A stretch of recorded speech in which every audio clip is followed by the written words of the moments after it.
মইৰাবাৰী আৰক্ষীৰ জালত কুখ্যাত চাইবাৰ অপৰাধী নাছিৰুদ্দিন ওৰফে নাছিৰ মুন্সি বিগত 2 বছৰ ধৰি আত্মগোপন কৰি ফুৰা মৰিগাঁও আৰক্ষীৰ মূৰৰ কামোৰণি কুখ্যাত চাইবাৰ অপৰাধী নাছিৰুদ্দিন ওৰফে নাছিৰ মুন্সিক আজি পুৱতি নিশা মইৰাবাৰী আৰক্ষী থানাৰ অন্তৰ্গত তাঁতিকটা পথাৰৰ ভিনীয়েকৰ ঘৰৰ পৰা আটক কৰে মইৰাবাৰী আৰক্ষীয়ে।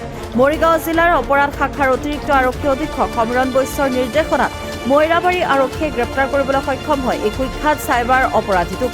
মইৰাবাৰী আৰক্ষী থানাত পূৰ্বে ৰুজু হৈ থকা ভাৰতীয় দণ্ডবিধি আইনৰ অধীনৰ গোচৰৰ ভিত্তিত আটক কৰে কুখ্যাত চাইবাৰ অপৰাধীক। চাইবাৰ অপৰাধী নাছিৰ বিগত কেইবা বছৰে বিভিন্ন ধৰণৰ চাইবাৰ অপৰাধত জড়িত হৈ থকাৰ উপৰিও পলাতক আছিল। ইতিমধ্যে নাছিৰক মৰিগাঁও আৰু মইৰাবাৰী আৰক্ষীয়ে জেৰা অব্যাহত ৰাখিছে বুলি জানিব পৰা গৈছে। মইৰাবাৰীৰ পৰা ইছমাইল হুছেইনৰ ৰিপৰ্ট, নিউজ আপডেট।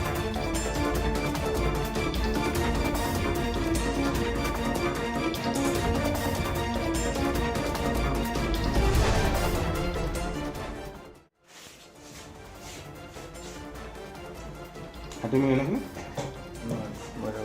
মিলে নাই নেকি এইটো হাতী মুড়ি